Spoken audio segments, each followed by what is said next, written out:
Close your eyes, take a slow breath in, and let it go. Somewhere above the city tonight there is electricity in the air. There always is. Even on the stillest, most cloudless night, the atmosphere holds an invisible charge, a tension between earth and sky that has existed since long before any human being looked up and wondered what lightning was. For most of human history, people believed that lightning was divine, a weapon hurled from the sky by God or the gods, evidence of celestial anger, punishment for the wicked or simply the unlucky. It took one man to look up at that same sky and ask a different kind of question. Not, why does lightning fall? But, what is lightning? He attached a key to a kite string and flew it into a thunderstorm, and everything changed. His name was Benjamin Franklin. He was a candlemaker's son from Boston, who never spent more than 2 years in a schoolroom, who ran away from home at 17 with almost nothing, who taught himself to write by copying newspaper essays in secret by firelight, who built a printing business from nothing, invented the lightning rod, negotiated the French alliance that won the American Revolution, and helped write a constitution that is still in use today. He was not a king, he was not a general, he was not born to power or wealth or privilege. He was simply the most curious person in any room he ever entered. And he never stopped being curious, not even at 84, not even when the gout made walking impossible and he had to be carried in a sedan chair to the last great work of his long life. Welcome to the quiet Pantheon. Tonight we spend 2 hours with Benjamin Franklin. Let your body grow heavy, let your breathing slow. Where in the world are you listening from tonight? Whatever time it is where you are, late evening, deep night, the quiet hours before dawn, we're glad you are here. There is nothing you need to do right now, nowhere you need to be, no problem that requires solving before morning. Just close your eyes and let the story begin. Part 1. The Candle Shop on Milk Street. The city of Boston in the early 18th century was small, cold, and serious.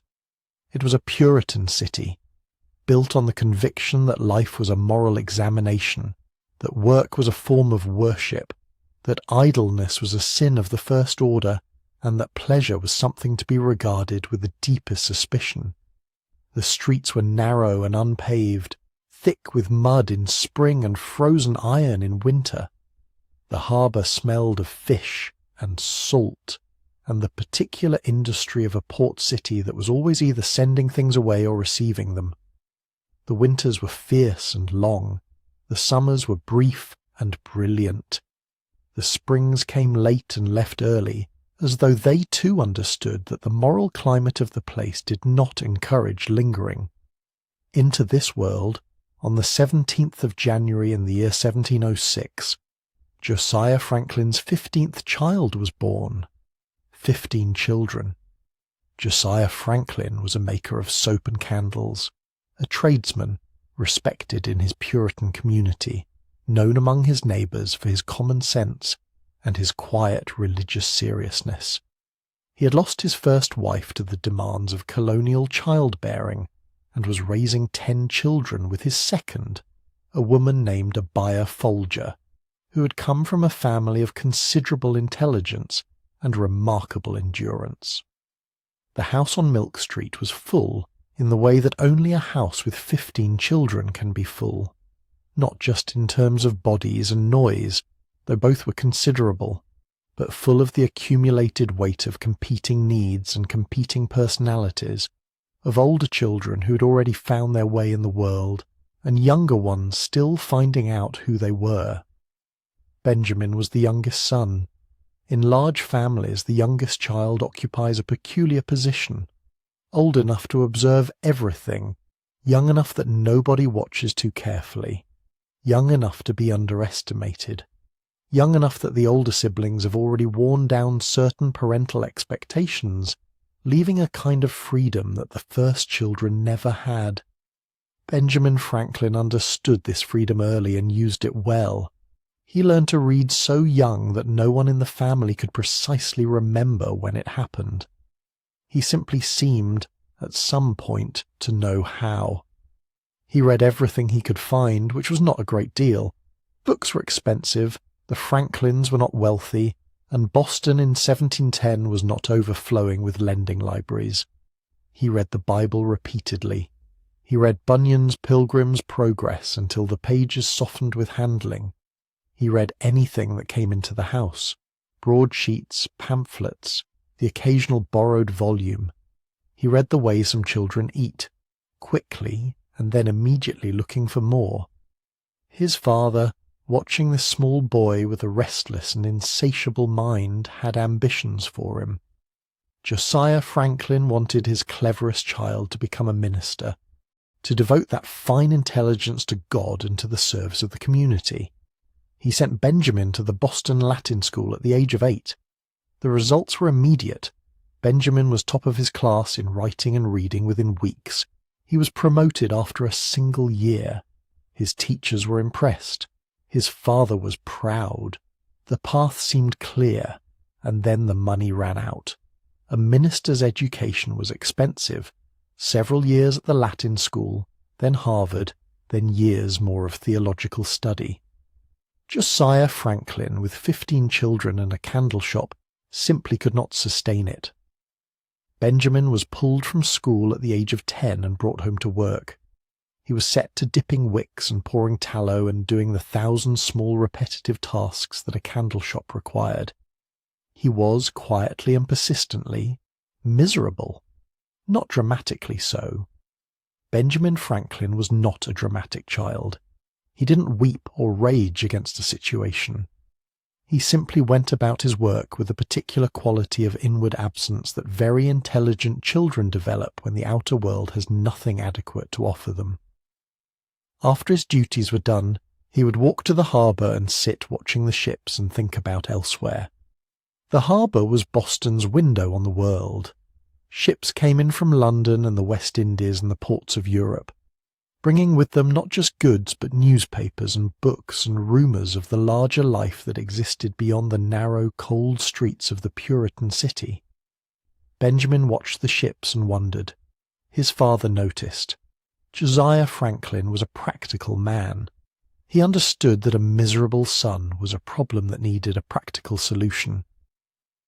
He walked Benjamin through the streets of Boston on a kind of survey expedition, watching the craftsmen and tradesmen at work, the bricklayers and joiners and turners and braziers, the coopers making barrels and the smiths working iron. Trying to read in his son's face which of these might suit him, Benjamin showed mild interest in some and polite indifference to most, and then James Franklin, Benjamin's older brother by 9 years, returned from London with a printing press. James had decided to set up in the newspaper business. He needed help. He offered his younger brother a position as an apprentice printer. Benjamin was 12 years old. He was bound by contract to work for his brother until he reached the age of 21, 9 years of legal obligation, in exchange for room and board and the training of a trade. He agreed, and something in him immediately recognized that this was the right place. Let your breathing slow a little here. The candle shop, the cold harbour, a small boy with a mind that had not yet found its home. Now it has found something. Feel yourself settling more deeply into where you are resting. The work of printing suited Benjamin Franklin in the way that only the right work can suit a person, not just in his skills, which were considerable, but in something deeper, some match between the nature of the task and the nature of the person doing it. He learned quickly. He set type with a precision and speed that surprised the older workers. He understood the mechanics of the press intuitively, the pressure required, the distribution of ink, the 1,000 small adjustments that produced a clean, even impression on the page.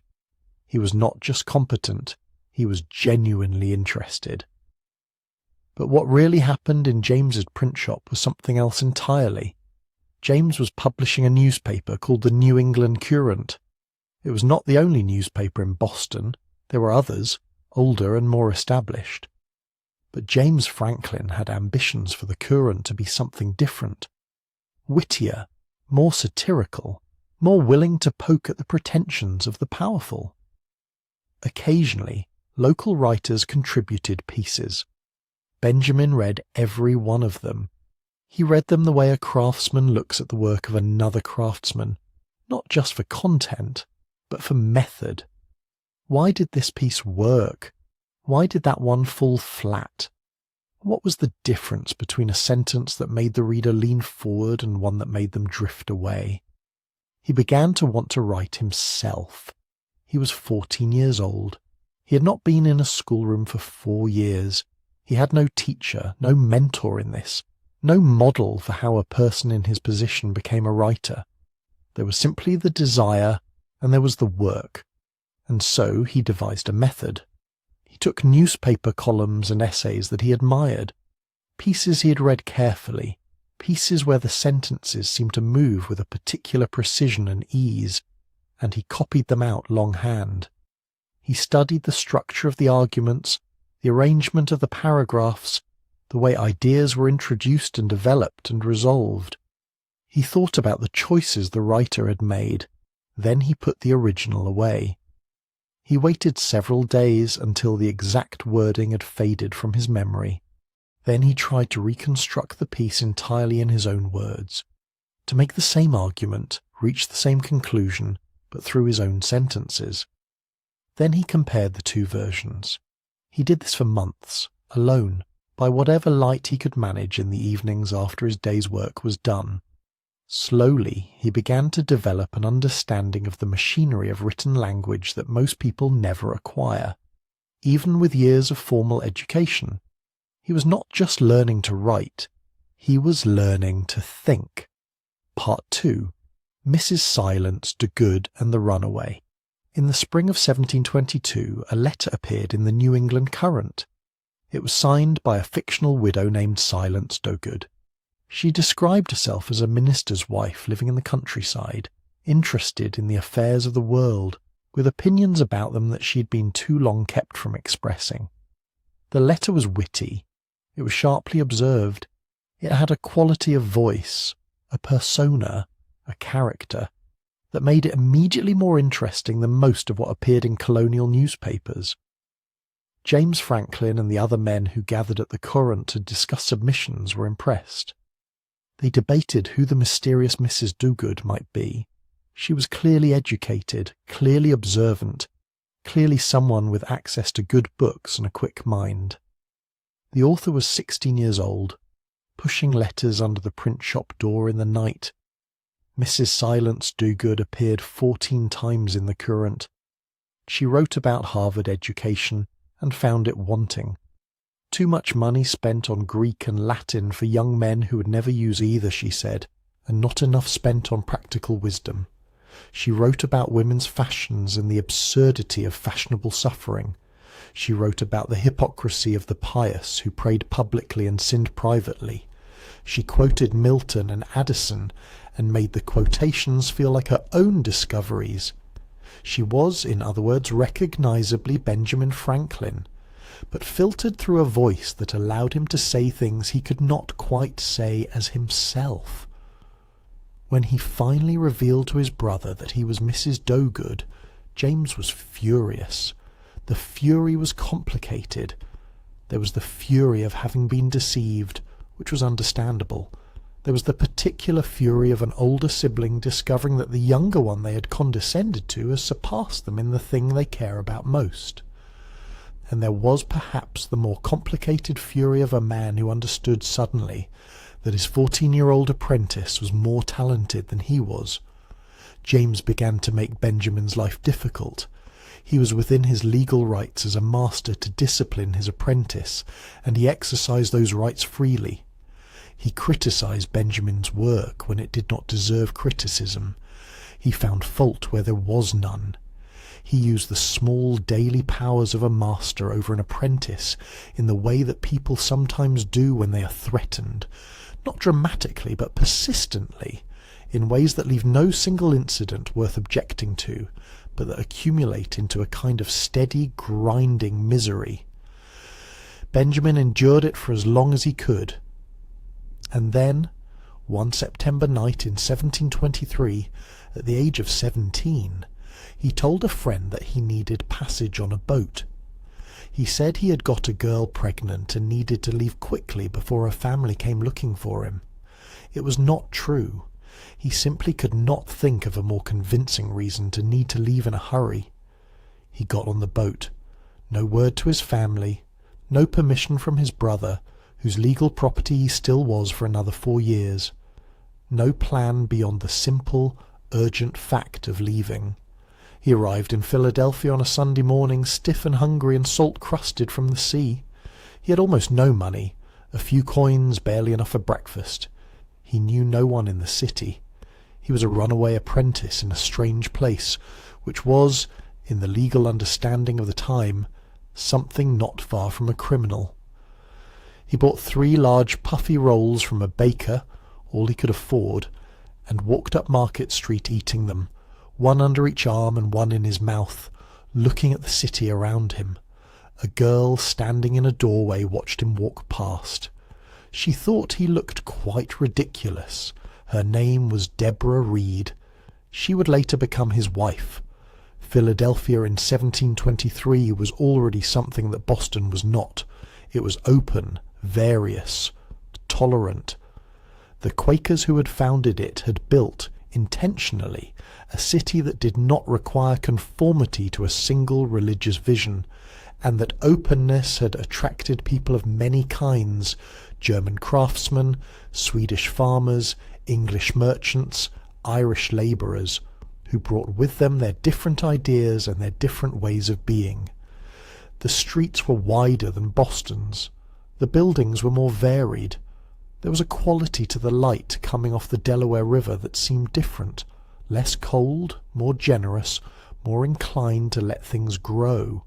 Benjamin Franklin, 17 years old, eating rolls in the morning sunshine, looked at Philadelphia and felt something he had not felt in a long time. He felt like he might be in the right place. Rest here for a moment. Feel the breath moving in and out. The city is quiet now. The night is settled. A boy eating rolls in the morning sunshine, with nothing and everything ahead of him. He found work in a printing shop within days. He was good, quick and careful and reliable, and Philadelphia noticed. One man noticed more than most. William Keith, the governor of Pennsylvania. Keith was the kind of man who was charmed easily, and forgotten easily what he had promised to the people who charmed him. He met the young printer, was impressed by his intelligence and his ambition, and made a generous offer. He would sponsor Franklin's trip to London. He would provide letters of credit and letters of introduction to the printers and booksellers and merchants who would help Franklin establish himself as an independent printer in Philadelphia when he returned. Benjamin was 18 years old. The governor of Pennsylvania was offering to make his future. He sailed to London. He arrived to find that no letters had come, no credit, no introduction, nothing. Keith had moved on to other things, other enthusiasms, other young men he had promised the world to before forgetting. Benjamin was stranded in London at 18 with almost no money and no connections. But here is what Benjamin Franklin did with being stranded in London. He made the best possible use of it. He found work at 2 of the finest printing houses in the city. He discovered London's coffee houses, those extraordinary democratic institutions where a man with a penny for coffee could sit all day amid the conversation of philosophers and merchants and politicians and writers.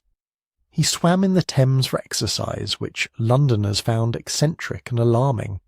He went to theatres and lectures and bookshops. He read voraciously, as always, but now with access to the full range of English literary culture in a way that colonial Boston had never provided. He was also thinking. In London, Benjamin Franklin wrote what he called his Articles of Belief and Acts of Religion, a personal philosophical statement that showed how far he had already travelled from the Puritan faith of his childhood. He did not believe in the God of the Bible exactly. He believed in a God of reason, a first cause, a universal intelligence that had set the world in motion and left it to run according to discoverable laws. Virtue, he thought, was not obedience to divine commandments, but the cultivation of qualities that made human beings useful to one another and to themselves. He was 20 years old, and he was already a secular humanist, though that phrase would not exist for another century and a half. He came back to Philadelphia when he was 20. He was not the same person who had left. Part 3. The Printer of Philadelphia.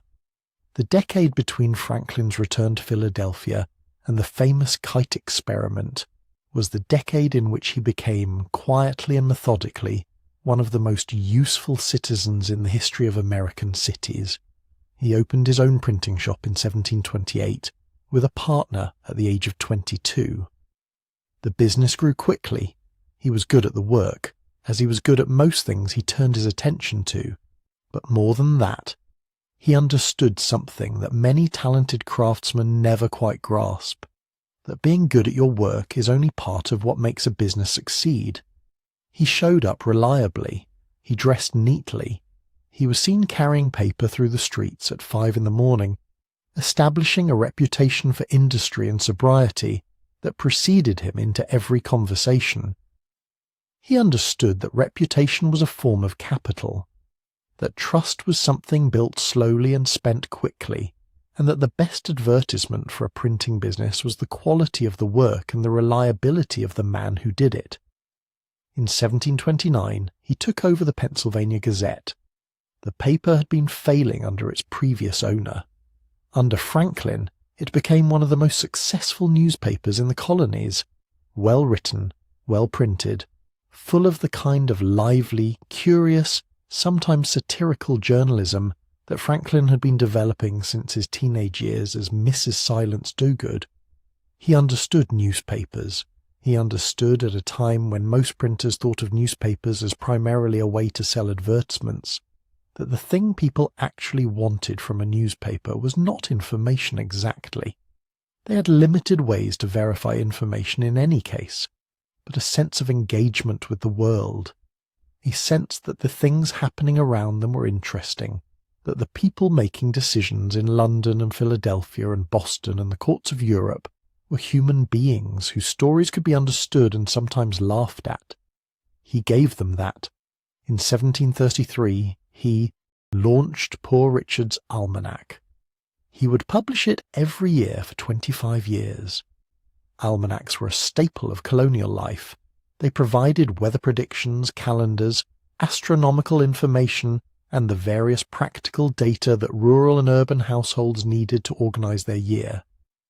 Franklin's Almanac provided all of this, but it also provided something else, a voice. Poor Richard, the persona Franklin created for the Almanac, was a humble, commonsensical man who happened to have a gift for compressing practical wisdom into short, memorable form. The sayings that appeared in the Almanac were not mostly original to Franklin. He gathered them from classical sources and English writers and various European traditions, and then he sharpened them. He understood compression.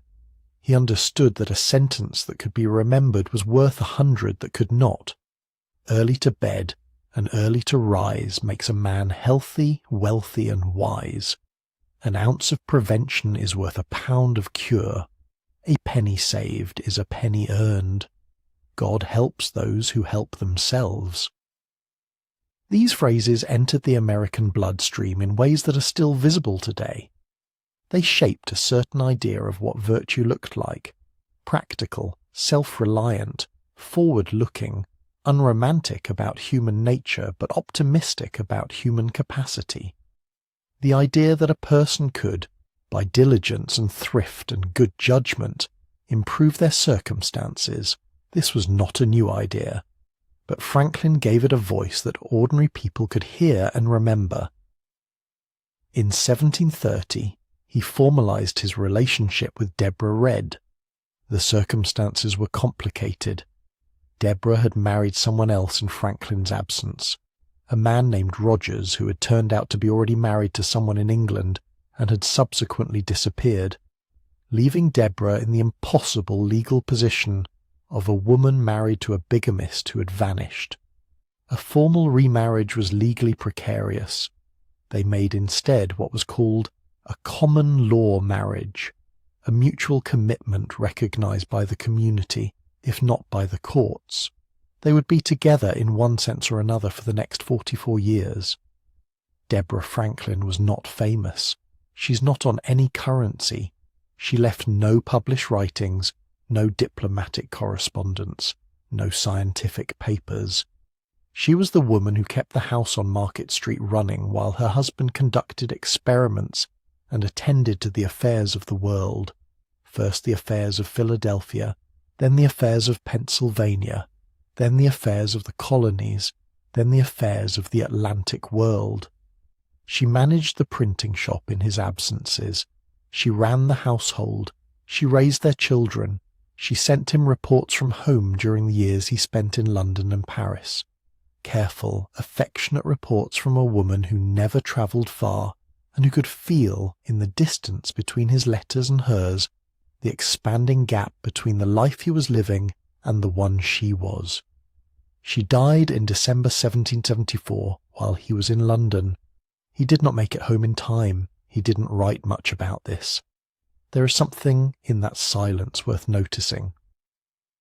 Benjamin Franklin was one of the most prolific letter writers of the 18th century. Hundreds of letters, thousands of pages to philosophers and politicians and friends and strangers. But Deborah's death appears in his correspondence as a brief notation, a fact mentioned and then moved past. Whether this was grief too deep for words, or the particular kind of emotional compartmentalization that people who live very public lives sometimes develop, we cannot know. Probably both. Breathe slowly. The room around you is quiet. The night is long. There is no hurry anywhere. Let us talk for a moment about what Benjamin Franklin was building in these years, because it was more than a business. He founded the first public lending library in America in 1731. The idea was simple. A group of citizens would pool their resources to buy books that each of them could then borrow individually. Books were expensive. Shared, they became affordable. The Library Company of Philadelphia was the result, and it became the model for the public library system that would eventually spread across the country. He organized a fire company. Philadelphia, like all colonial cities, was extremely vulnerable to fire. Most buildings were wooden, densely packed, and equipped with open fireplaces and tallow candles.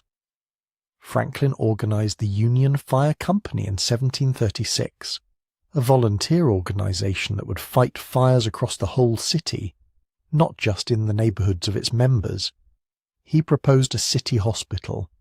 He negotiated with the colonial legislature to fund it, a masterful piece of political maneuvering in which he persuaded the legislature to commit to matching funds from private donors, then persuaded private donors to give by pointing to the legislature's commitment, each group's participation making the others more likely. Pennsylvania Hospital, founded in 1751, was the first general hospital in America. He reorganized the colonial postal service when he was appointed postmaster of Philadelphia in 1737 and eventually deputy postmaster general for all the colonies. He rode the mail routes himself, measuring distances and studying road conditions and identifying inefficiencies, and within a few years had turned a postal system that rarely paid for itself into one that generated substantial revenue.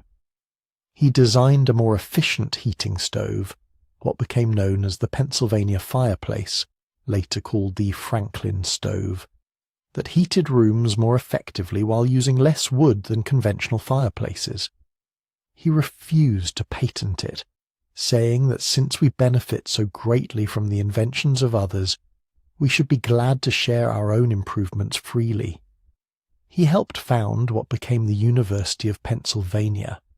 He proposed a union of the American colonies 20 years before the Revolution made such a union necessary, a document called the Albany Plan that anticipated in many of its provisions the constitution that would eventually come. Everything he touched, he improved, and always in the background he was thinking about lightning. Part 4. Lightning.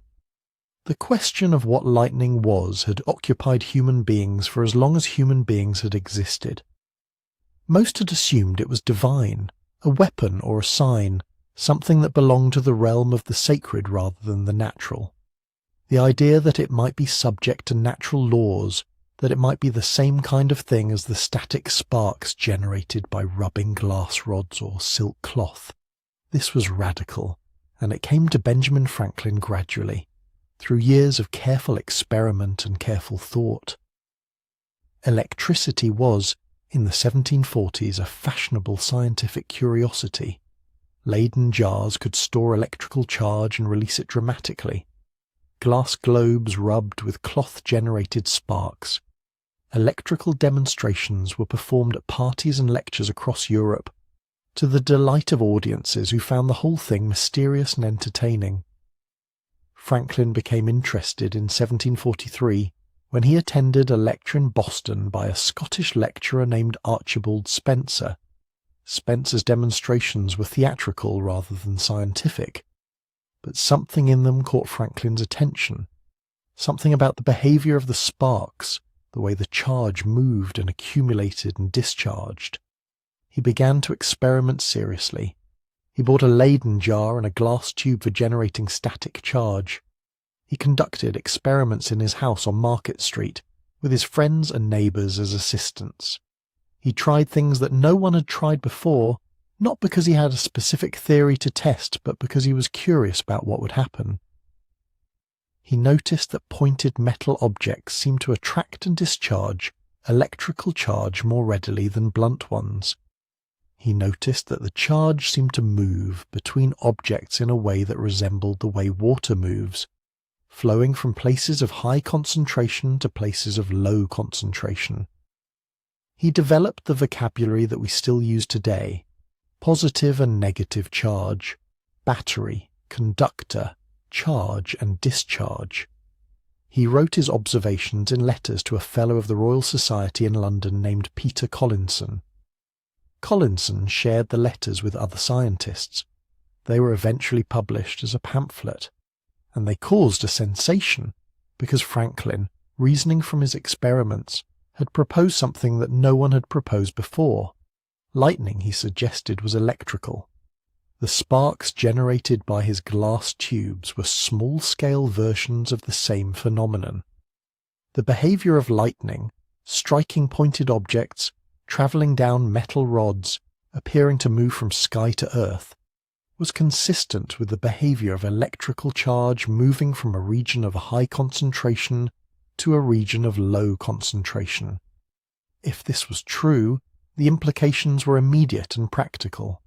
If lightning was electrical, and if electrical charge preferred to travel through pointed metal conductors, then a pointed metal rod placed at the highest point of a building, connected by a wire to a metal rod driven into the earth, would safely divert the charge of a lightning strike away from the structure. The lightning rod. He proposed this in 1750. He built one on his own house and on the Pennsylvania State House, now called Independence Hall, to test it. The kite experiment came later, in June of 1752. Franklin described it in a letter, though he did not publish it widely, and the details are famous. A kite made of cedar and silk, flown into a thunderstorm with a metal key tied to the string and a silk ribbon between Franklin's hand and the string. When lightning passed through the clouds above, the fibres of the kite string stood on end, showing that they carried an electrical charge. When Franklin touched his knuckle to the key, a spark jumped. Lightning was electricity. The practical consequences were immediate. Lightning rods appeared on buildings across Philadelphia, and then across the colonies, and then across Europe. Buildings that had burned regularly when struck could now be protected by a metal spike and a wire.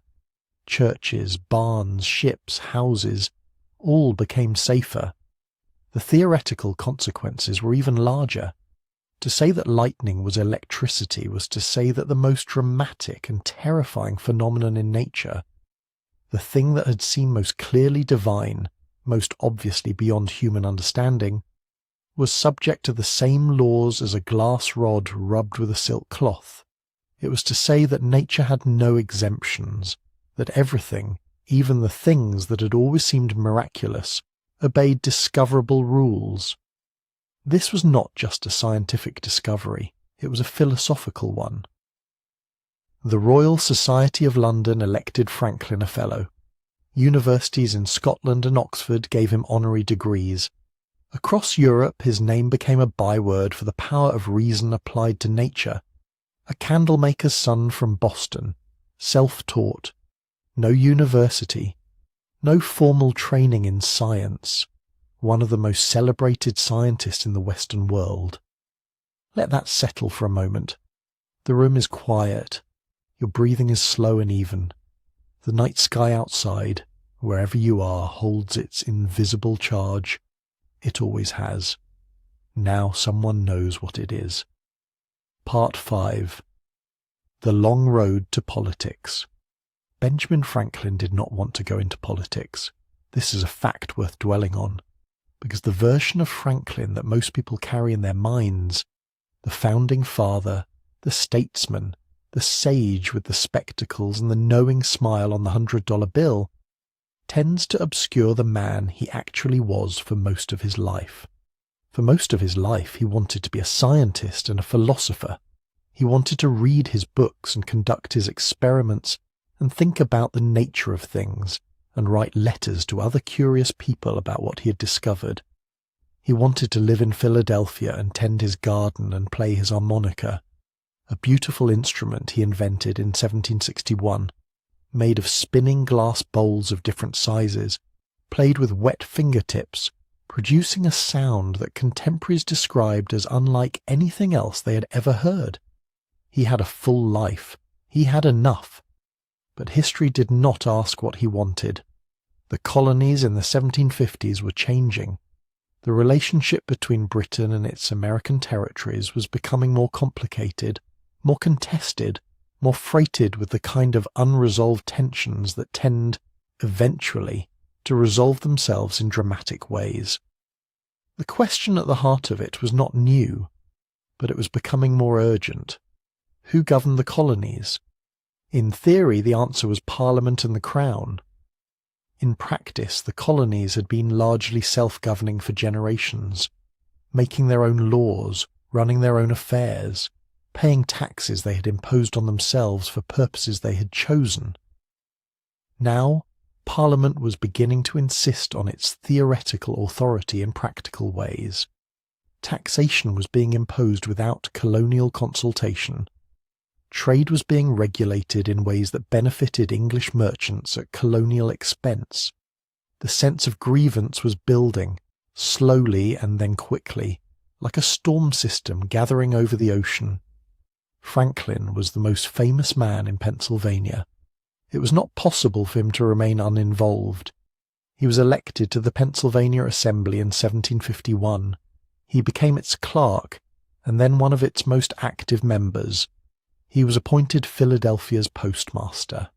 He took on more and more of the business of representing Pennsylvania's interest to the colonial proprietors, the Penn family, who owned Pennsylvania as a private holding, and whose instructions to the colonial government often conflicted with what the elected assembly wanted to do. In 1757, the assembly sent him to London.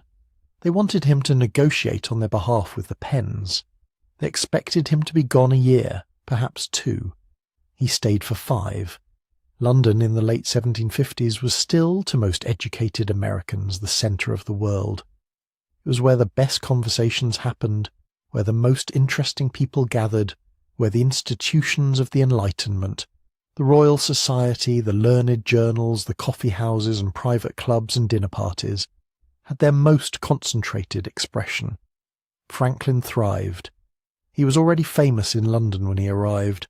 The lightning rod, the Leyden jar experiments, the letters to Collinson had seen to that. He was elected a member of the Royal Society. He was welcomed into the most interesting intellectual circles in the city. He met David Hume, the philosopher who had done more than anyone to establish the ground rules of modern empirical thinking. He met Adam Smith, who was working out the principles of what would become economics. He met Edmund Burke, the great political theorist. He corresponded with Voltaire in France. He was at home in intellectual company of any kind. He could talk theology with bishops and mathematics with astronomers and wit with satirists, and he did all of them with a warmth and directness that people found irresistible. He was not merely charming in the superficial sense. He was genuinely interested. He asked good questions and listened to the answers. He remembered what people told him and returned to it in later conversations in ways that made them feel heard, feel important, feel that the time they had spent with him had been worthwhile. This was a gift, and it was also in part a skill, something he had cultivated deliberately since his early 20s, when he had identified a tendency toward argument and contradiction in himself and worked, consciously, to replace it with a more inquiring, more open, more genuinely receptive manner. He was not the same person who had left Philadelphia, but the political mission was not going well. The Penns were not interested in the concerns of the Assembly. Parliament was not interested in the concerns of the colonies. The feeling in London, which Franklin could see clearly even as he moved through its most distinguished drawing rooms, was that the colonies were a subordinate part of the British Empire, and that subordinate parts did not get to negotiate the terms of their subordination. He spent 5 years trying to make London understand what the colonies were actually like. He wrote pamphlets. He gave evidence before parliamentary committees. He argued, politely and then less politely, that the relationship between Britain and its American territories needed to be reconceived, that the colonies were not children to be managed but communities of British subjects with the same rights as any Englishman. He was not heard. He went home in 1762, returned to London in 1764, and would not come home again for 11 years. Breathe now. The London drawing rooms, the difficult conversations, the slowly closing door. Let your body be heavy. The years between 1764 and 1775 were the most politically turbulent of Benjamin Franklin's life, and they tested him in ways that were personal as much as political. He had been, until well into his 50s, a loyal subject of the British Crown. He believed in the Empire as an idea, a community of British people, spread across the world, bound by common language and law and tradition. He thought the interest of the colonies and the interest of Britain were ultimately the same, and that the conflicts that had begun to arise were the result of misunderstanding rather than genuine incompatibility. He spent more than a decade discovering that he was wrong about this. The Stamp Act of 1765, a direct tax on the colonies, imposed without colonial consultation, provoked outrage across America and forced Franklin into an uncomfortable position. He had initially hoped to manage the Act's implementation rather than resist it, a position that made him temporarily unpopular at home. When he appeared before Parliament to argue against the Act, his performance was masterly, calm, precise, devastating in its logic, and the Act was repealed. But the underlying issues had not changed. The Townshend Acts followed, the Boston Massacre, the Tea Act, and the Boston Tea Party. Each crisis made it clearer that the gulf between colonial expectation and British intention was not a matter of misunderstanding but of genuinely different visions of what the relationship was. Franklin held on as long as he could to the hope of reconciliation. He wrote letters, he drafted proposals, he negotiated quietly, privately, with British politicians who were sympathetic to the colonial position, trying to find a compromise that Parliament could accept and the colonies could live with. In January 1774, he appeared before the Privy Council to defend a petition from the Massachusetts Assembly. What followed was one of the most humiliating public experiences of his life. A solicitor named Alexander Wedderburn subjected Franklin to more than an hour of personal attack, mocking his character, his honesty, his loyalty, his intelligence, his pretensions. The assembled lords laughed. Wedderburn had a gift for this kind of performance, and he deployed it without restraint. Franklin stood in his old velvet coat and said nothing. He showed no expression. He let the words wash over him and did not respond. He walked out of the room without speaking. That evening he wrote a short note in his diary. He resolved, from that day forward, to conduct himself with perfect propriety in all his dealings with the British government. He never again sought reconciliation. 18 months later, the shooting started at Lexington and Concord. Franklin was on a ship heading home. Part 6. The Revolution and the Old Man in Paris. Benjamin Franklin arrived back in Philadelphia on the 5th of May, 1775. He was 69 years old. The Battle of Lexington and Concord had been fought 18 days earlier. The Revolution had already begun. Within days of arriving home, he was elected to the Second Continental Congress. Within weeks, he was on committees. Within months, he was helping draft the documents that would define what the revolution was actually for. He was one of the 5 men chosen to draft the Declaration of Independence. The actual writing was done, famously, by the 33-year-old Thomas Jefferson, but Franklin reviewed the draft and made several small but significant changes, including one that has become perhaps the most analysed editorial intervention in American history, changing Jefferson's phrase, "sacred and undeniable truths," to self-evident ones. Not something given to us by God, in other words. Something obvious to any rational mind. It was a philosopher's change. It was Franklin's. In the fall of 1776, the Continental Congress did the thing that was either the most brilliant or the most desperate move of the Revolution, depending on how you looked at it. They sent Benjamin Franklin to France. He was 70 years old. He was suffering from gout so severe that travelling by carriage was agony. Every jolt of the road sent pain radiating through his joints. He had been at sea most recently in weather bad enough that several members of his delegation were sick through the entire crossing. He went anyway. What happened in France over the next 9 years is one of the most remarkable sustained performances of personal diplomacy in the history of the Atlantic world. France was the key.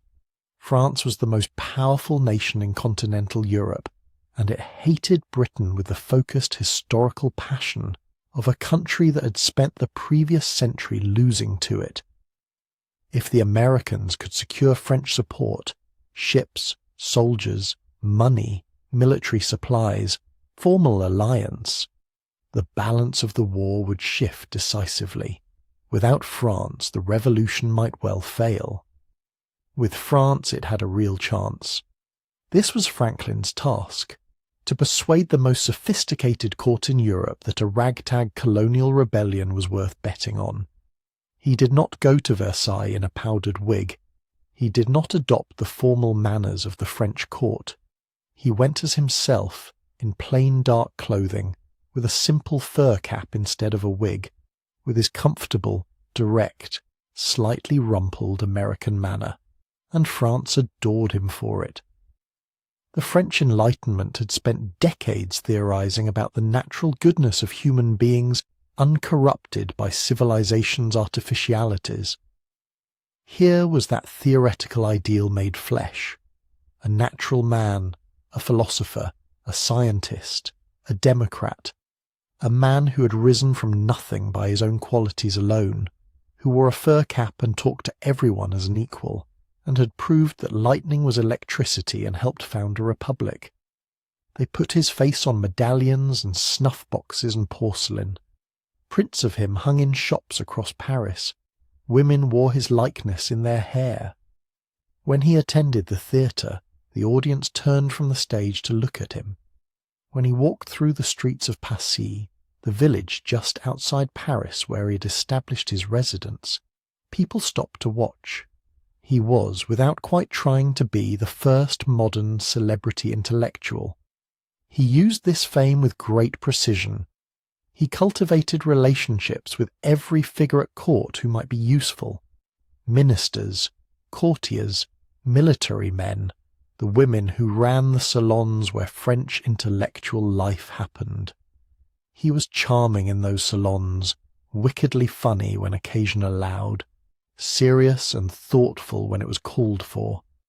He played chess brilliantly and lost sometimes on purpose when losing served a purpose. He was a 70-year-old man with gout, living in a comfortable house in the French countryside, conducting the most important diplomatic negotiation of the century. And behind the comfortable manner was a mind of extraordinary shrewdness, managing with patience and precision a situation that required patience and precision. He had to manage the competing factions within the American diplomatic mission, his fellow commissioners who were not always easy men, who had their own ambitions and their own suspicions of one another. He had to keep the French interested through years of military setbacks. The Continental Army was losing battles, territory was being surrendered, the prospects of the revolution fluctuated from month to month.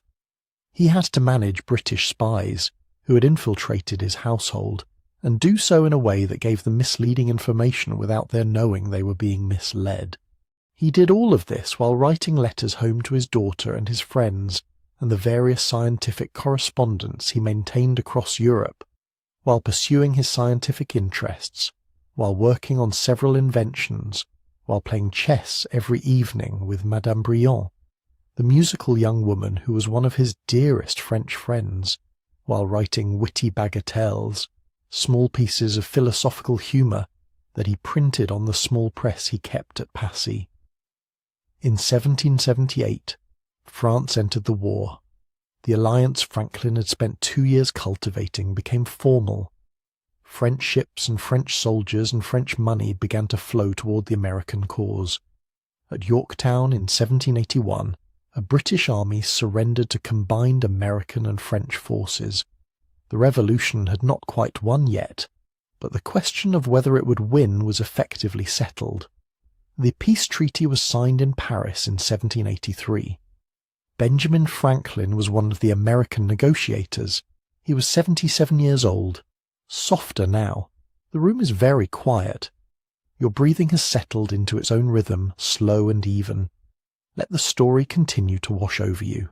There is no need to hold any of it tightly. Part 7. The Inventor's Mind. We should pause here, in these middle years of Franklin's life, to dwell a little on what kind of mind he had. Because it was not like most minds, even very good ones, and understanding it helps explain why he was able to be so many different things to so many different people. He was not a systematic thinker, in the way that the great philosophers were systematic. He did not build elaborate theoretical structures that everything else had to fit into. He was not a Newton or a Leibniz. He did not have the gift for pure mathematics, or the patience for the kind of abstract reasoning that produces grand unified theories. What he had instead was something rarer, a gift for observation and a gift for simplification. He looked at things, at fires and lightning and glass rods and the movement of boats, and the temperature of water, and the behaviour of ants. And he saw what was actually there, without the overlay of theory that tells you what you should be seeing. He noticed things that other people walk past without noticing, and when he noticed something, he asked the simplest possible question. Why? Not, how does this fit into what I already believe, but why is this happening? And then he tried to find the simplest possible answer. This is harder than it sounds. Most of us, most of the time, fit our observations into existing frameworks. We see what we expect to see. The creative act, the one that produces genuine discovery, requires the willingness to see something that contradicts the framework and to take that contradiction seriously rather than explaining it away. Franklin did this consistently across an extraordinary range of domains. He invented bifocals because he was tired of switching between two pairs of glasses, and he thought, what if you put half of each lens in a single frame? The idea is almost comically simple. The technology required was minimal. What was required was the willingness to notice a problem that everyone else was accepting as a permanent inconvenience, and to ask whether it was actually necessary. He invented the flexible urinary catheter for his brother John, who suffered from kidney stones, and found the rigid metal catheters then in use unbearably painful. Franklin wrote to his brother proposing a catheter made of linked metal segments that could flex, and asking whether the idea was workable. He had no particular expertise in medicine or in metalworking. He had noticed a problem and thought about what the simplest solution might be. The glass harmonica came from watching a man play music on wine glasses by running a wet finger around the rim and thinking, what if you put the glasses on a spindle and spun them so that the player's fingers could touch them all in sequence without reaching across a table? He built a working model. Mozart composed for it. Beethoven composed for it. It was considered one of the most beautiful sounds of the 18th century. He investigated the Gulf Stream, the powerful ocean current that runs along the eastern coast of North America and across the Atlantic, because he noticed that ships travelling from America to England arrived significantly faster than ships making the same journey in reverse. He interviewed Nantucket whalers who knew the current's location from long experience, and he produced what became the first published chart of the Gulf Stream. It was not a great scientific achievement by the standards of later oceanography, but it was characteristically Franklinian. The observation of something that everyone who sailed regularly already knew, combined with the insight that making it explicit and visible would be useful, and then actually making it so. He noticed that the postilion riding outside his carriage on a cold night was warmer than the passengers inside, because the motion of riding generated body heat. He was interested in why perspiration cooled the body. He experimented with the evaporation of alcohol. He was not pursuing a theory.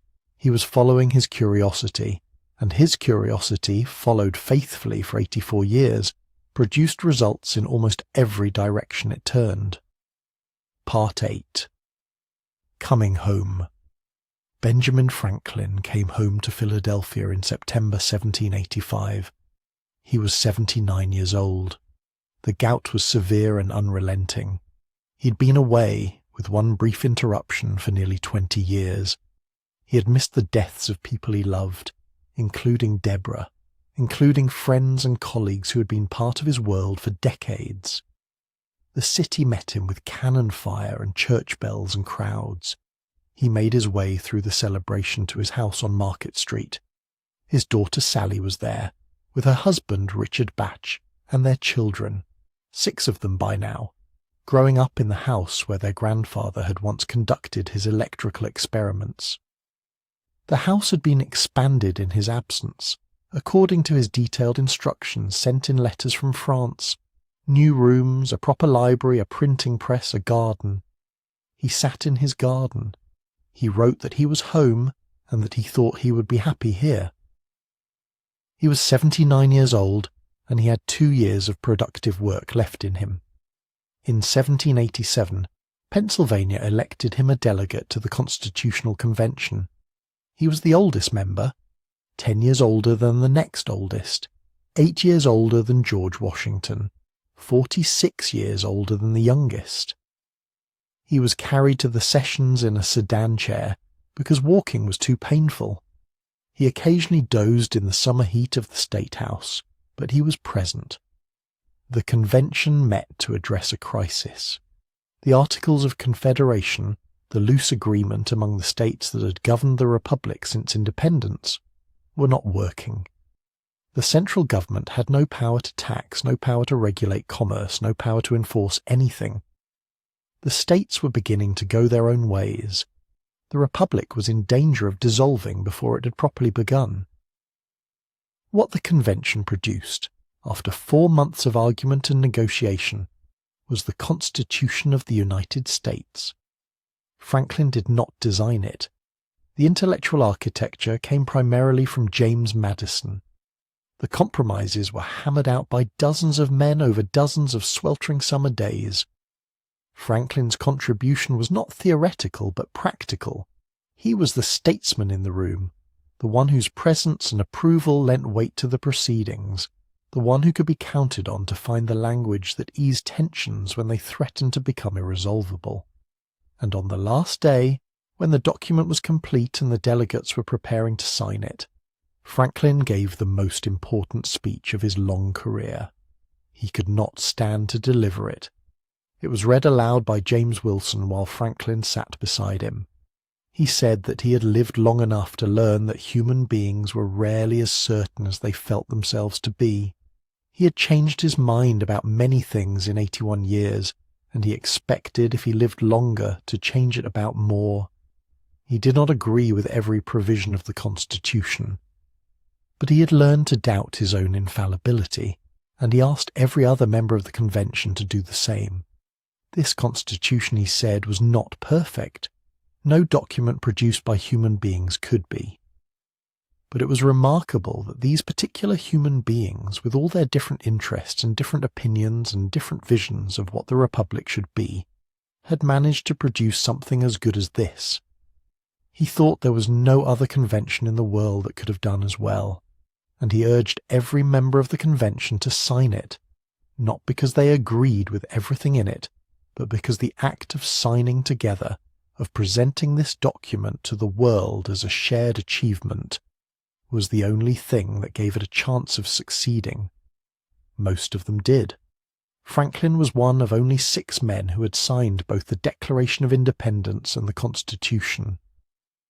No one else had been present at both the birth of the Republic and the construction of its permanent form. He had been there from the beginning. He had stayed until the work was done. Very quiet now. The pen on the page, the summer heat, the old man in the sedan chair. Let yourself grow heavy and still. Part 9. The final years. After the Constitutional Convention, Benjamin Franklin came home and did what he had always done when he had a few hours to himself. He read, he wrote letters, he sat in his garden. He thought about things that interested him. He worked on his autobiography, a project he had begun in England in 1771, and returned to intermittently ever since. It was addressed in its first section to his son William, and it had the quality of a man trying to transmit something of value to the next generation, not just the facts of his life, but the principles that had made it work. The practice of examining himself, the usefulness of the virtues he had tried to cultivate, the importance of industry and frugality and honesty and justice, and the rest of the list he had been working through since he was 20 years old. He never finished it. He got as far as his arrival in London in 1757 before the gout and the increasingly erratic quality of his health made sustained writing impossible. What exists is still one of the most remarkable personal documents in American literature, not because it is complete, but because it is so honest. Franklin did not write about himself as a hero. He wrote about himself as a person who had made mistakes and tried to correct them, who had identified faults and worked to overcome them, who had been sometimes wrong and sometimes right, and who had tried, throughout, to be more useful than harmful. He presented this not as heroism, but as a method, something that anyone could do, that did not require extraordinary gifts, that was available to any person willing to pay attention to themselves with honesty and persistence. He was corresponding, in these last years, with men on both sides of the Atlantic. He was among the founding members of the Pennsylvania Abolition Society, and in 1790, just weeks before his death, he submitted a petition to Congress asking for the abolition of slavery. He had owned enslaved people himself in his earlier years.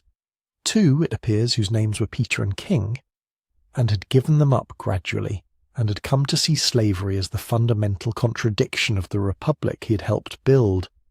The petition was tabled. Congress was not ready. He kept writing. In the last weeks of his life, Franklin was suffering severely. A pleurisy, an inflammation of the lungs, had joined the gout and the kidney stones. He was bedridden most of the time. His grandsons William Temple and Benjamin Bash, who had lived with him and travelled with him since childhood, were at his side. On the evening of April 17th, 1790, Benjamin Franklin turned on his side to make breathing easier. He died in his sleep. He was 84 years old. Epilogue. The current that remains, 20,000 people attended his funeral. At the time he was born, the entire population of Philadelphia was less than 5,000. 20,000 people came to say goodbye to a candlemaker's son who had spent 84 years asking questions and building things and trying to make the world a little more useful than he found it. The National Assembly of France declared 3 days of mourning. It was an unprecedented gesture for a foreign private citizen. Mirabeau, the great orator of the Revolution, addressed the assembly. The genius who freed the lightning from the sky and the sceptre from the hand of tyrants. He was describing not just the lightning rod, and not just the American Revolution, but something about the nature of what Franklin had done over the course of his long life. He had demonstrated, in the most literal, physical, undeniable way, that the natural world was subject to human understanding, that the things that had seemed most beyond reach were reachable. That reason applied patiently and carefully to the right questions could change the conditions of human life. Lightning could be caught, nations could be founded, constitutions could be written, post offices could be reorganized and lending libraries opened and hospitals built and fire companies organized and streets better lit and heating stoves made more efficient and catheters made more humane and wine glasses turned into musical instruments. All of it was the same impulse, applied in different directions, the impulse to look at something that wasn't working as well as it could and ask, what is the simplest way to improve it? He left us the lightning rod, which is still in use on buildings and ships and aircraft. He left us bifocals, which are on the faces of hundreds of millions of people at this moment. He left us a model of public library and a model of public hospital and a model of volunteer fire company. He left us the understanding that lightning is electricity, which unlocked a century and a half of electrical science. He left us the phrase self-evident truths, which changed the philosophical foundation of the Declaration of Independence. He left us the French alliance that won the Revolution. He left us his signature on the Constitution. He left us Poor Richard's sayings, which are still quoted every day by people who have no idea who said them first. He left us the autobiography, incomplete, honest, practical, useful. He left us, in the person of himself, a demonstration of what a life spent in curiosity and usefulness could look like. He was not always good. He was sometimes vain, and sometimes unkind, and sometimes absent when he should have been present, and sometimes present when he should have been absent. He made decisions that hurt people who depended on him, and mistakes that he could not undo, and choices that, looked at honestly, do not look good. He was human, but he kept going. He kept reading and thinking and building and writing and trying. He did not stop at the first success or the second or the 10th. He didn't decide at any point that he had done enough. He flew a kite into a thunderstorm at 46 and helped write a constitution at 81 and was still submitting petitions and writing letters at 84, still curious about the world and still trying to make it better. That is not nothing. That is, in its quiet way, one of the most remarkable things a human life can be. The night is very deep now. Your body is heavy. Your breathing is slow and settled. Whatever you came here carrying tonight, whatever the day asked of you, whatever the mind could not quite put down, let it rest. Benjamin Franklin, born in Boston in the cold of January 1706, died in Philadelphia in the warmth of April 1790, spent 84 years paying attention. He paid attention to lightning and understood it. He paid attention to his city and improved it. He paid attention to his world and helped change it. The lightning rod on the building across the street from where you are sleeping tonight, if there is one, traces its design to a man who flew a kite into a thunderstorm because he wanted to know what lightning was. The library card in your wallet, if you have one, traces its origin to a man who thought that books should be available to people who couldn't afford to buy them.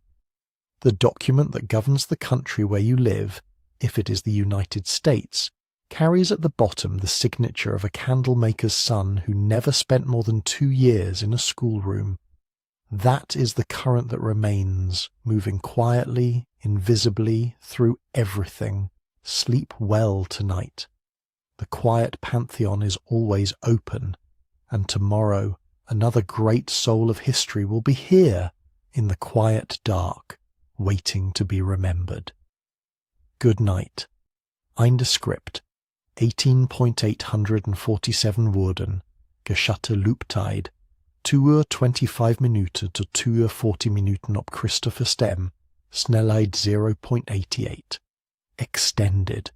The world that made Franklin.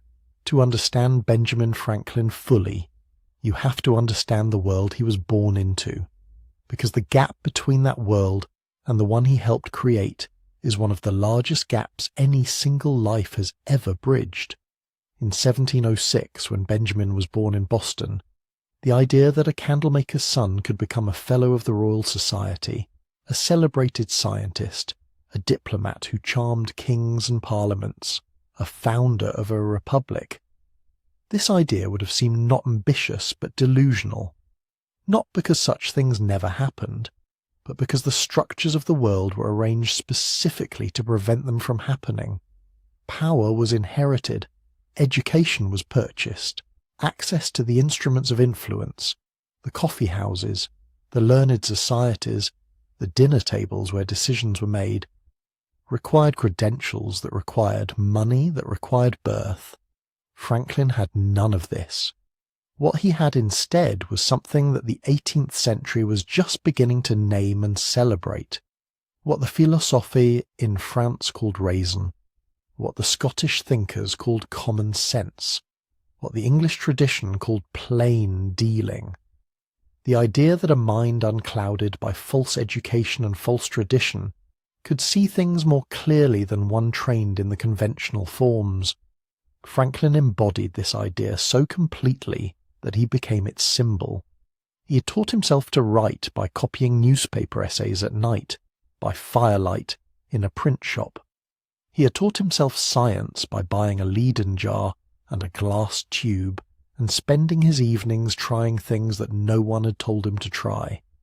He had taught himself diplomacy, the particular art of making people feel heard and respected even when you were disagreeing with them, through years of paying attention to what worked and what didn't in his own conversations. He was, in the deeper sense, self-made, not in the shallow sense of making money, but in the more fundamental sense of making himself, of deliberately constructing over decades the kind of mind and character he wanted to have. He did this through his list of virtues. At the age of 20, Benjamin Franklin made a list of 13 qualities he wanted to cultivate: temperance, silence, order, resolution, frugality, industry, sincerity, justice, moderation, cleanliness, tranquility, chastity, humility. He devoted 1 week at a time to focusing on each virtue, keeping a little book in which he recorded his daily failures and successes. He went through the whole list 4 times a year, so that each virtue got 4 weeks of concentrated attention annually. He knew he would never achieve perfection. He said so explicitly. But he believed that the attempt, the daily practice of examining himself against a standard he had chosen, would produce a better version of himself than mere drift would. He was right. Not because the list was particularly original, Most of those virtues appear in Benjamin Franklin had a long and lively intellectual life that was always growing, always adding new rooms, always pulling in new light from unexpected directions. He was interested in music. He played the harp and the guitar and the violin, and he invented the glass harmonica partly because he loved the sound of glass music and wanted to make it more accessible. He was interested in swimming. He had taught himself to swim as a boy in Boston and remained a swimmer his whole life, and he proposed, in one of his letters, a kind of fin for the hands and feet that anticipated modern flippers by 2 centuries. He was interested in medicine, particularly in the diseases of old age, his own old age providing abundant experimental data. He was interested in demographics, in the growth of colonial population, and what it meant for the future of the relationship between Britain and America. He was interested in the nature of heat, and the behaviour of fire, and the efficiency of chimneys, and the transmission of disease. He was interested in everything. This is not simply a charming biographical detail. It is the central fact of what made him exceptional. The connections that he made between the behaviour of electrical charge and the behaviour of lightning, between the temperature of the water and the speed of ships crossing the Atlantic, between the behaviour of his colonial post office and the behaviour of trade routes, were possible because he was paying attention in multiple directions simultaneously. Most people, most of the time, pay attention in one direction. They develop expertise in a domain and deepen it over time, seeing more and more of less and less. This produces real knowledge and genuine value, but it does not produce lightning rods. Lightning rods require someone who knows enough about electrical charge, and enough about architecture, and enough about the behaviour of storms, and enough about metallurgy to see that a simple pointed metal rod, properly placed, can safely redirect one of the most destructive forces in nature. None of those individual domains produces the insight. Only the combination does. Franklin lived at the intersection of many domains all his life. That intersection was where he did his best work. Extended. The private man. The public Franklin, the diplomat, the statesman, the philosopher, the inventor, is very well documented. He was one of the most prolific correspondents of the 18th century. His letters fill multiple volumes. His ideas and opinions and arguments are available to anyone who wishes to know them. The private Franklin is harder to find. He was not a confessional writer in the modern sense. He did not pour his inner life onto the page in the way that some of his contemporaries did. His letters are warm and often witty and occasionally moving, but they maintain a kind of studied reasonableness, the sense of a man who has decided that equanimity is a virtue worth performing even when it is not entirely felt. There are moments where the private man surfaces. In his letters to his daughter Sally, particularly during his long years in France, there is a tenderness that is not in the diplomatic correspondence, a longing for home, for the ordinary comforts of family life, that the statesman's letters rarely permit themselves to show. In his correspondence with the French friends he made in Passy, Madame Brion, the young musician who played chess with him in the evenings, and Madame Helvetius, the widow of the philosopher who presided over one of the most brilliant salons in Paris, there is a playfulness, a warmth, even a kind of flirtatious delight that is charming and slightly surprising. He was in his 70s. He had been away from his family for years.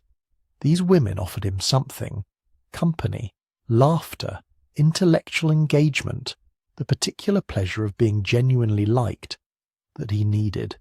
He proposed marriage to Madame Helvetius. She declined. He wrote her a letter afterward in which he described a dream in which he had arrived in the Elysian fields and found her late husband there, remarried to his own late wife Deborah, who declined to return to earth with Franklin because she was perfectly happy where she was. It was a witty letter. It was also, if you read it carefully, the letter of a lonely old man making the best of things. He missed Deborah. He missed his children. He missed the ordinary texture of a life lived at home, in one place, surrounded by people who knew you not as a symbol or a celebrity but as a person. He had chosen public life, over and over, in preference to private comfort. He had made that choice deliberately because he believed, rightly, that the public work needed doing and that he was one of the people most able to do it. But the choice was not without cost. His son William was the most painful evidence of this. William Franklin was Benjamin's illegitimate son, born before his marriage to Deborah, raised in their household as a legitimate child. Benjamin loved him and educated him carefully, and used his influence to secure for him the position of Royal Governor of New Jersey in 1762. When the Revolution came, William remained loyal to the crown. He was not simply being politically cautious. He was a genuine loyalist, someone who believed that the British connection was good for the colonies and that the Revolution was a catastrophic mistake. He governed New Jersey on behalf of the Crown until he was arrested by the revolutionary authorities in 1776 and imprisoned. After his release, he went to England. He never returned to America. Benjamin and William corresponded a few times after the Revolution, attempting reconciliation. The attempts were not successful. Benjamin's final will, written near the end of his life, acknowledged William with a sentence that has been analysed by every biographer who has written about the family. He left William his lands in Nova Scotia and certain books and papers, noting that they would have been larger had it not been for his conduct during the late war. The war between a father and a son, between loyalty and rebellion, between the public life and the private one, this war was not resolved in Benjamin Franklin's lifetime. It left a wound that no amount of diplomatic success could close. Extended. The science of good living.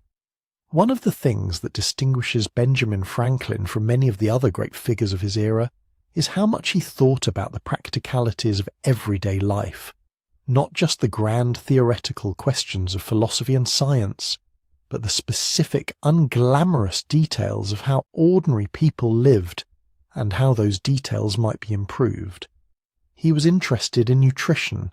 He experimented with a vegetarian diet in his early 20s, motivated partly by a desire to save money and partly by genuine curiosity about what the body actually needed. He was not entirely consistent about it. He loved fish, among other things, and justified his love of fish with an argument that fish ate each other, so it was part of the natural order. But his interest in the relationship between diet and health was ahead of its time. He was interested in ventilation. He noticed that people who slept in rooms with good air circulation were healthier than those who slept in sealed rooms, and he wrote about this in a way that anticipates modern understanding of airborne illness by more than a century. He slept with his windows open whenever possible, even in winter, which his contemporaries regarded as somewhat eccentric and possibly dangerous. He was interested in the psychology of persuasion, in what actually made people change their minds, as opposed to what made them defensive. He had noticed, in his early life, that arguing directly against someone's position tended to make them more committed to it rather than less. He developed a style of inquiry that asked questions rather than making assertions, that found points of agreement before introducing points of disagreement, that always left the other person room to change their mind without losing face. He called this the Socratic method, though his version of it was rather more practical than Socrates. He wrote about it in his autobiography as one of the most useful things he'd ever learned, and recommended it warmly. He was interested in management, in what made organizations work well. The postal service he reorganized, the fire company he founded, the library he started, the hospital he helped build.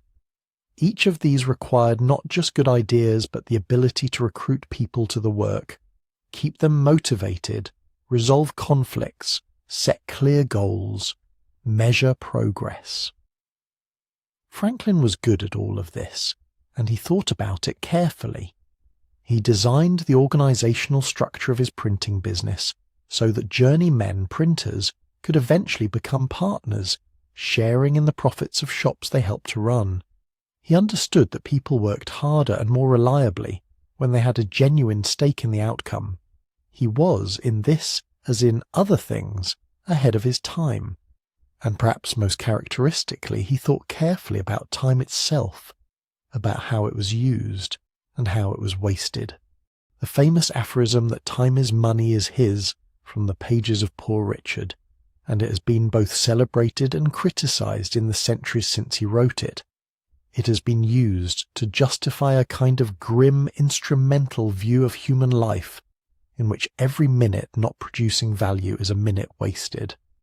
But Franklin's own relationship with time was more complicated than the aphorism suggests.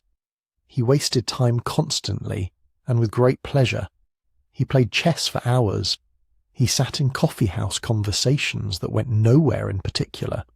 He wrote playful letters about imaginary conversations with dead philosophers. He designed musical instruments.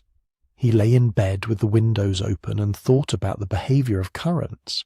He believed in industry, in the importance of not being idle, of applying yourself to useful work. But he also believed deeply and consistently that the purpose of industry was leisure, that you worked so that you could have time to think, to enjoy life, to pursue the things that interested you beyond their usefulness. He was one of the first people to argue, in an explicit and public way, that a prosperous society should work towards shorter working hours, that the purpose of technological improvement was not to produce more but to free people from the necessity of labouring so long. He did not live to see this argument taken seriously, but it is his argument, and it is still, in many ways, the right one. Extended. What the night teaches. It is fitting, in a way, to spend the nighttime hours with Benjamin Franklin. He was, throughout his life, a night person, or at least a person who found the night hours especially productive. He read late, he wrote late. He conducted his experiments in the evenings after the business of the day was done. He played chess until midnight with French noblewomen, who were also staying up past all respectable hours. There is something about the night, the quiet, the sense of being alone with one's own thoughts, that suited the way his mind worked. He was at his best when he could follow a line of thinking wherever it led, without the interruption of appointments and obligations and the social performances that public life required. He left us a letter, written late in life, about the pleasures of the night time. He described the particular quality of thought that came to him in those hours, less urgent than daytime thinking, more wandering, more willing to make unexpected connections. He described lying in bed with the windows open, listening to the sounds of the city gradually stilling, feeling the night air on his face, letting his mind move freely through whatever it moved through. He said that some of his best ideas had come to him in those hours. This is not surprising. We now understand in ways that Franklin could only have intuited, that the mind does some of its most important work in the hours of rest, consolidating memories, making connections that the busy day didn't have time for, solving problems that the conscious attention could not crack. Sleep is not the absence of thinking, it is a different kind of thinking. Franklin would have found this interesting. He would have asked, what is the mechanism? What exactly happens in the sleeping mind that the waking mind cannot do? He would have devised experiments. He would have written letters about his findings, and he would have done it all with that particular quality of his, the warm, curious, slightly amused attention that he brought to everything, the sense of a man who found the world endlessly interesting, and was not at all tired of it, even at 84, even when the gout made sitting painful, and the pleurisy made breathing difficult. He was curious until the end. That is perhaps the most Franklin thing about him, not the lightning rod, not the Constitution, Not the French alliance, not the bifocals, but the curiosity, the undiminished, undefeated, open-eyed curiosity that looked at the world and wanted to understand it, and went on wanting to understand it until there was no more time left. The night is the right place to think about this, because right now, in the quiet, in the dark, in the particular stillness that comes after midnight, something is happening in your own mind that you're not quite conscious of. Connections are being made. Things learned today are being stored. The problems that seemed intractable this afternoon may, by morning, seem a little simpler. The mind is working, even now, even as you drift. Benjamin Franklin would have been very interested in that. Now let the story settle fully. Let everything you've heard tonight rest where it wants to rest. You don't need to remember any of it. The stories we hear as we fall asleep have a way of finding their place without being asked. Benjamin Franklin built a life out of curiosity and usefulness, and the patient, persistent practice of paying attention. You can carry that with you into tomorrow, but for now, let it go. The night is complete. Sleep well. Extended sections at approximately 7,800 words. Total script, 18,500 words. Estimated runtime, 2:25, 240 at Christopher Voice speed 0.88. Extended. The letters and the mind. Benjamin Franklin wrote thousands of letters. This is not a metaphor or an approximation. Thousands. Letters to scientists in London and Paris and Edinburgh and Amsterdam. Letters to politicians in Philadelphia and Boston and London and Versailles. Letters to his daughter and his grandchildren. Letters to friends he had known for 60 years and friends he had made last week. Letters to strangers who wrote to ask his opinion on everything from the best way to drain a swamp to the nature of the soul. He wrote letters the way some people keep diaries, as a way of thinking, of working out what he actually believed about something by the act of putting it into words for another person. A letter required you to be clearer than a private thought, more organized, more honest about the limits of what you knew. It required you to anticipate the other person's questions and objections, to make your argument in a form that could survive contact with another mind. He was, as a result, one of the clearest thinkers of his era.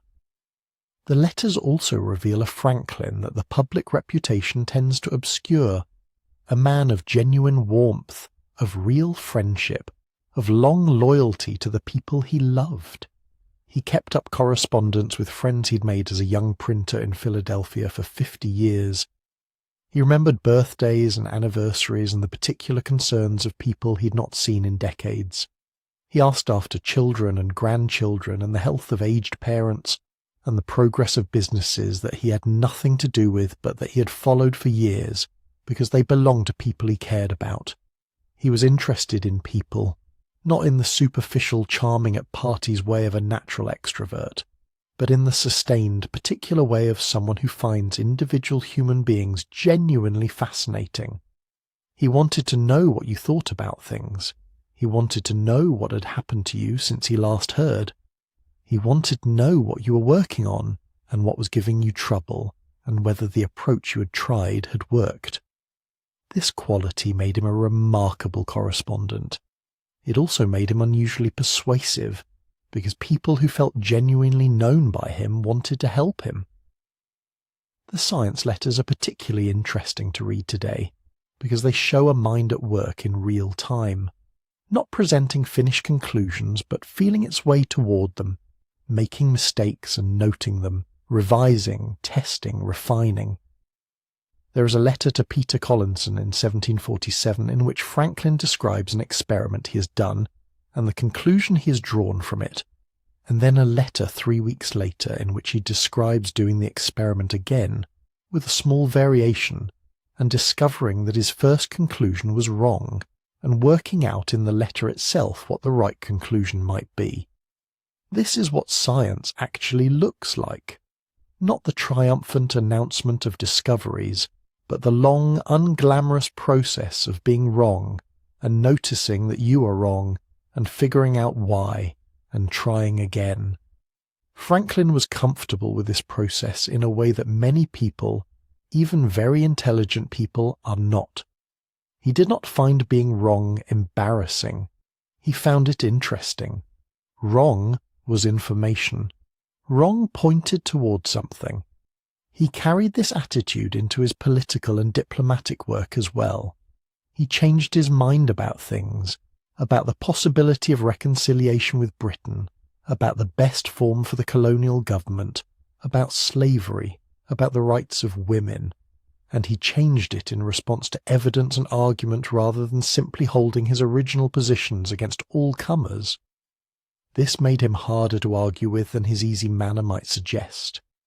He was not defensive about his opinions because he did not identify with them. He held them provisionally, subject to revision. This meant that if you gave him a good argument against one of his positions, he would consider it genuinely, and sometimes change his mind and thank you for the correction. Most people find this quality admirable to read about and frustrating to encounter, because it removes the satisfaction of winning an argument. There is no winning an argument against someone who simply says, "Yes, you may be right, let me think about that." Franklin knew this. He used it. Extended. Philadelphia and the idea of America. Philadelphia in the mid-18th century was something unprecedented in the Atlantic world, a city that worked, not perfectly, not without conflict or injustice, or the manifold problems that attend any human settlement, but it worked in the sense that people of many different backgrounds, English and German and Irish and Swedish and African and Welsh, lived and worked and traded alongside one another in a way that did not produce most of the time the explosions of violence and persecution that characterize so many other cities in so many other places and eras. The Quaker founders had insisted on this. They had made religious tolerance a founding principle, not because they were indifferent to religion, but because they understood that insisting on religious conformity in a settlement that needed to attract immigrants from many different backgrounds was impractical. The result was a city that was, for its time, unusually open. Franklin loved Philadelphia. He loved it with the particular intensity of a person who did not grow up there, and who chose it deliberately, who knows exactly what they are choosing and why. Boston, where he was born, was the city of his origins. Philadelphia was the city of his formation, the place where he became who he was. He spent 20 years away from it, in London and Paris, doing work that had to be done in London and Paris. But he thought about Philadelphia constantly. He sent detailed instructions for improvements to the house, described the garden he wanted, asked after neighbours and former apprentices and the progress of the various civic institutions he had helped found. When he came back at 79, he went directly to his house on Market Street and sat in his garden and wrote that he was content. The contentment was genuine, and it is worth pausing on. Benjamin Franklin had been one of the most celebrated men in the Atlantic world for the better part of 4 decades. He had dined with kings and argued with parliamentarians and charmed the most sophisticated city in Europe. He had helped found a republic. And what he wanted at the end was his garden in Philadelphia. This is not a diminishment of his public life. It is a completion of it. He understood, in a way that some very ambitious people never quite grasp, that the public work was in service of private life. That the reason you built better post offices and more efficient stoves and more representative governments was so that ordinary people in their ordinary gardens could live with more comfort and more freedom and more dignity than they would have otherwise. He built those things, and then he went home and sat in his garden. There is a lesson in this. He never forgot what he was building it for. The purpose of the lightning rod was not the lightning rod. The purpose of the lightning rod was that fewer barns burned, fewer houses were destroyed, fewer families lost everything in a single storm. The purpose of the postal service was not the postal service. The purpose was that people who lived far from one another could stay connected, could know how their families were, could conduct their business, could be part of a community that extended beyond walking distance. The purpose of the library was not the library.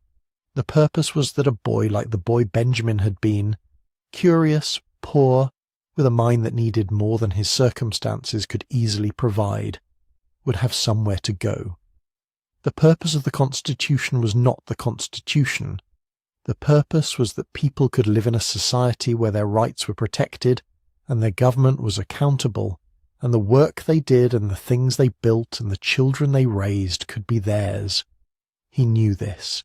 He always knew this, and it made everything he did, from the smallest improvement to the grandest achievement, feel connected to the same underlying impulse, the impulse to make things better for people who had not asked him to and who might never know his name. Extended, the long patience. One of the things that distinguishes Benjamin Franklin from many of the other great figures of his era is sheer duration. He was active, genuinely, productively active, for more than 60 years. He started his printing business at 22. He helped write the Constitution at 81. Between those two dates, he invented the lightning rod, organized the fire company, founded the library, reformed the postal service, negotiated the French alliance, helped write the Declaration of Independence, and attended to roughly 6,000 other matters of varying importance. This is not the story of a prodigy who accomplished everything young and spent the rest of his life living off the interest. It is the story of someone who kept working, kept learning, kept improving, kept doing useful things, decade after decade after decade, without the diminishment of effort or attention that we might expect. How did he do this? Partly it was temperament. He was constitutionally disposed toward equanimity, toward the capacity to absorb setbacks and disappointments without being destabilized by them. He had setbacks and disappointments in abundance. William Keith's broken promise in London. The years of frustration in London trying to prevent a revolution that he spent 15 years believing was unnecessary. The humiliation before the Privy Council. The deaths of friends and of Deborah. The estrangement from his son. He absorbed all of these and kept going. He was not indifferent to them. The autobiography and the private letters reveal a man who felt things deeply, who was hurt by betrayal and saddened by loss and frustrated by obstruction. But he did not allow the feelings to stop him. He processed them, moved through them, and returned his attention to the work. Partly it was the diversity of his interests. When one domain became frustrating, when the political situation in London was intractable, when a scientific problem resisted his approach, he could turn to another. The chess games and the music and the philosophical correspondence and the inventions were not distractions from the serious work. They were the mechanism by which the serious work remained possible. They gave the problem-solving part of his mind rest, while other parts of him were active, and partly it was a quality that is harder to name, a fundamental orientation toward the future rather than the past. He was interested in what was going to happen next. He was interested in what could be built, what could be improved, what questions had not yet been asked. He was not a man who spent much time being nostalgic. He looked forward. Even at 84, with his joints painful and his lungs failing, he was submitting petitions about slavery and writing letters about his latest thoughts on various subjects and dictating passages of the autobiography he had been working on for 30 years.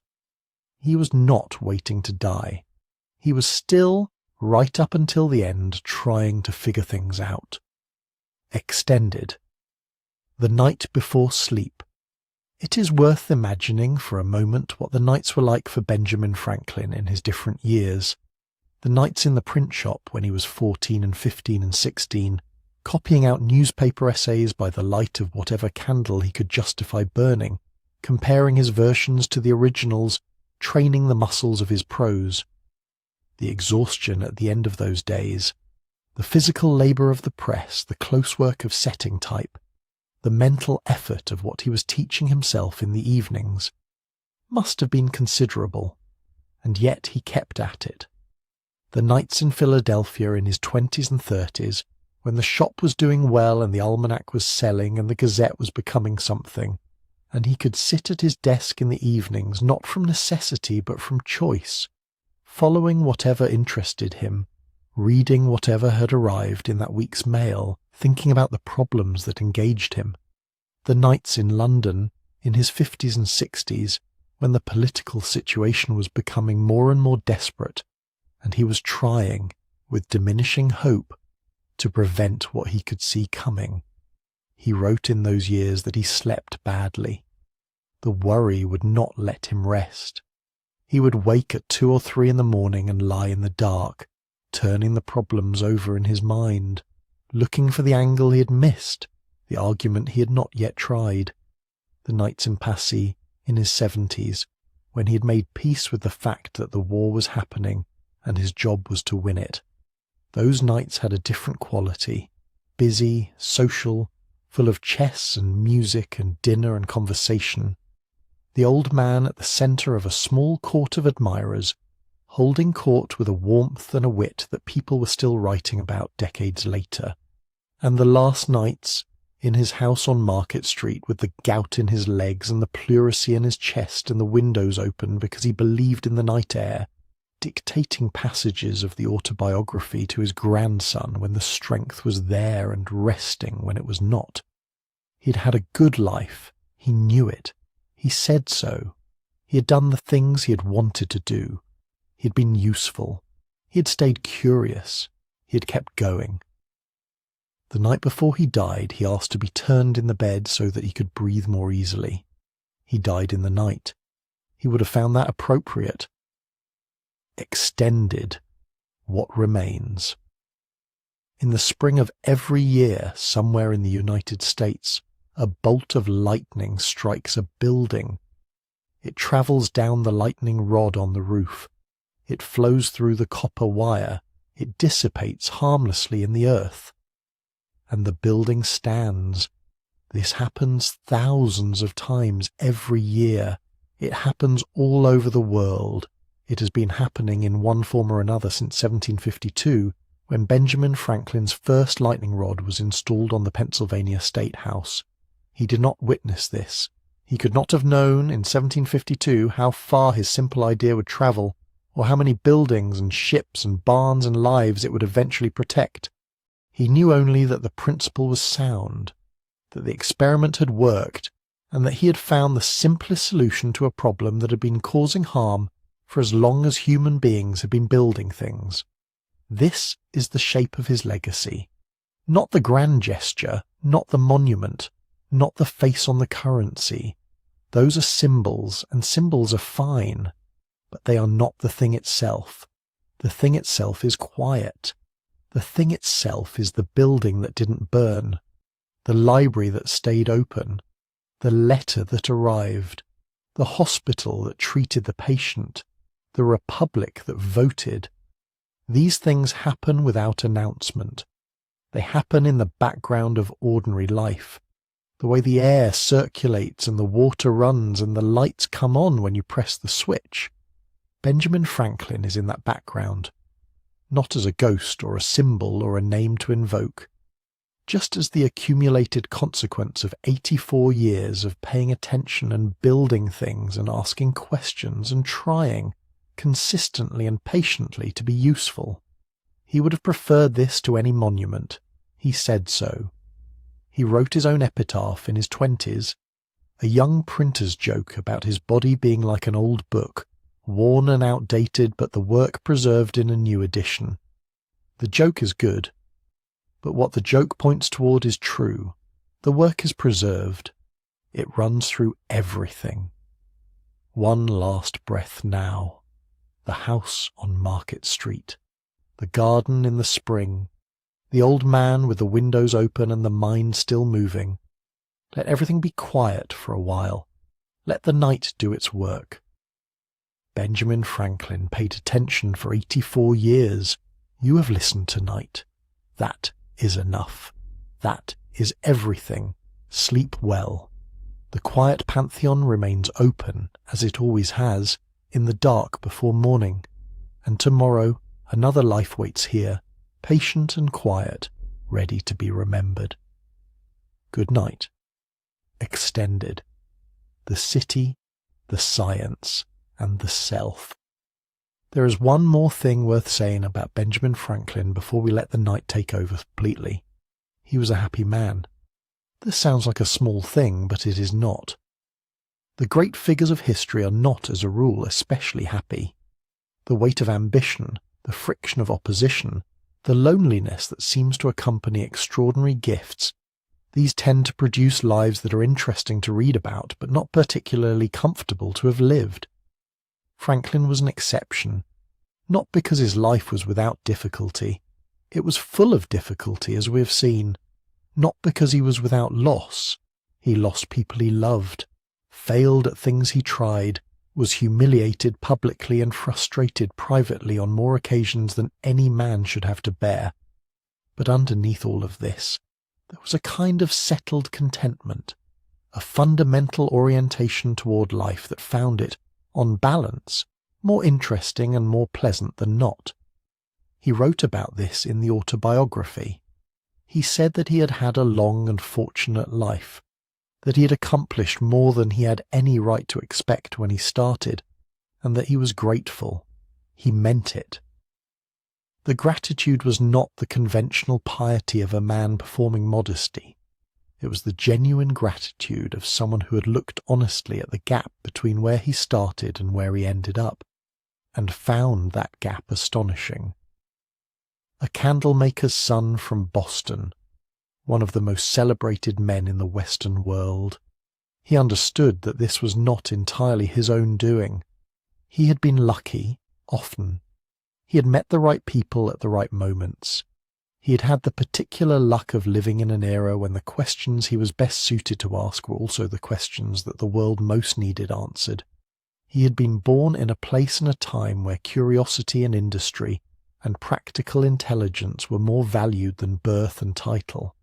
He acknowledged all of this freely, and it did not diminish the pleasure he took in what he had built. He believed in enjoying life. This is another way in which he differs from the usual heroic template. The Protestant tradition he was born into, and the Enlightenment tradition he helped define, were both somewhat suspicious of pleasure. The Puritans, because it suggested insufficient attention to God, the Rationalists, because it suggested insufficient attention to reason. Franklin liked food, and liked wine, and liked women's company, and liked chess, and liked music, and liked his garden, and liked a well-made joke. He pursued these things without guilt and without apology. He saw no contradiction between being serious about the work and being cheerful about the life. There is a letter he wrote late in his Paris years describing his daily routine. He woke at whatever hour his body was ready. He spent the morning reading and writing. He had a good lunch with good company. He worked in the afternoon, or thought about what he was working on, or took a walk in the garden at Passy. In the evening there was chess and music and conversation. He went to bed when he was tired. He described this routine with satisfaction, not as a report of what a great man's life looked like, but as the account of a man who had arranged his time to include the things that made life worth living. He had worked very hard for 60 years to have a nice afternoon. This seems right. The purpose of building a good life is to live it. The purpose of building a good society is for the people in it to have good lives. Benjamin Franklin understood both of these things in his bones and lived accordingly, and in doing so demonstrated something that is easy to forget when you're reading about the founding of republics and the taming of lightning, that the goal of all of it, the republic and the lightning rod and the library and the postal service and the hospital and the Constitution, was always and only this: people in their gardens in the evenings at peace. That was what he was building, and tonight, wherever you are, lying in the quiet dark with your breathing slowed and your thoughts growing soft at the edges. Tonight, you are inside the thing he was building. The world he was trying to make is the one you live in. It is imperfect, as he knew it would be. He asked them to sign an imperfect constitution, and they did, and the work of perfecting it has been going on ever since, as he knew it would be. But it exists. It is here, and you are in it, resting. He would have been pleased by this.